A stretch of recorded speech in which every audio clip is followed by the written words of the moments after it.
চলতি বছরের শুরু থেকেই নেপালের রাজনৈতিক পরিবেশ ছিল টালমাটাল। গত কয়েকদিন ধরে অগ্নিগর্ভে রূপ নিয়েছে।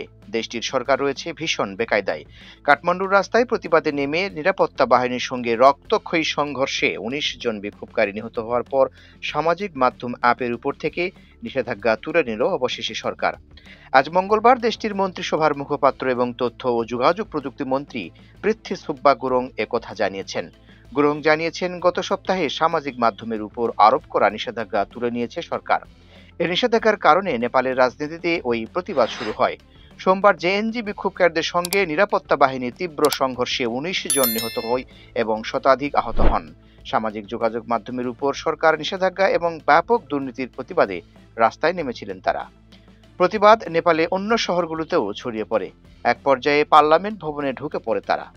পরিস্থিতি নিয়ন্ত্রণে রাখতে বানেশ্বর, সিংহদরবার, নারায়ণহিতি এবং অন্যান্য গুরুত্বপূর্ণ এলাকায় কারফিউ জারি করেছে সরকার। তবে প্রাণহানি ছাড়া আন্দোলন নিয়ন্ত্রণে আনতে ব্যর্থ হয়েছে দেশটির সরকার। দেশটির প্রধানমন্ত্রী কেপি শর্মা ওলি সহিংসতার ঘটনায় দুঃখ প্রকাশ করেছেন। সহিংসতার জন্য তিনি বিভিন্ন স্বার্থপর মহল থেকে অনুপ্রবেশ করা লোকজনকে দায়ী করেছেন। তিনি জানান, সরকার নিহতদের পরিবারগুলিকে ক্ষতিপূরণ দেবে এবং আহতদের ফ্রি চিকিৎসার ব্যবস্থা করবে। সোমবার গভীর রাতে দেওয়া এক বিবৃতিতে ওলি বলেন, ভবিষ্যতে এ ধরনের ঘটনায় পুনরাবৃত্তি যেন না হয় সেটি নিশ্চিত করতে ১৫ দিনের মধ্যে কারণ খুঁজে বের করার, ক্ষয়ক্ষতি নিরূপণ করার এবং কি কি পদক্ষেপ নেওয়া যায় তা প্রস্তাব করতে একটি তদন্ত প্যানেল গঠন করা হবে। আন্দোলনকারীরা জানিয়েছেন, এই প্রতিবাদী দুর্নীতি নিয়ন্ত্রণ ও অর্থনৈতিক সুযোগ বৃদ্ধিতে সরকারের পদক্ষেপের অভাব অনুভব করা তরুণ প্রজন্মের ব্যাপক হতাশার প্রতিফলন ঘটেছে। গত সপ্তাহে নেপালের সরকার Facebook, YouTube, X, Instagram, WhatsApp, LinkedIn সহ ২৬টি নিবন্ধনহীন প্ল্যাটফর্ম বন্ধের সিদ্ধান্ত নেয়।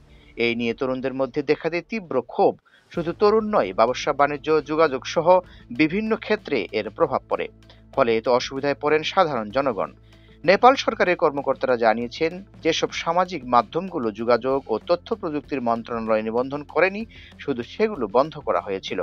ভুয়া আইডি, ভুল তথ্য এবং ঘৃণা ছড়ানো বক্তব্যের বিরুদ্ধে কঠোর ব্যবস্থা গ্রহণের লক্ষ্যে এই পদক্ষেপ নেওয়া হয়েছিল বলে দাবি করেছে তারা। এর মধ্যে নেপালের স্বরাষ্ট্রমন্ত্রী রমেশ লেখক পদত্যাগ করেছেন। সোশ্যাল মিডিয়ায় সরকারি বিধিনিষেধের বিরুদ্ধে জেএনজিদের বিক্ষোভের পর পদত্যাগ করেন তিনি।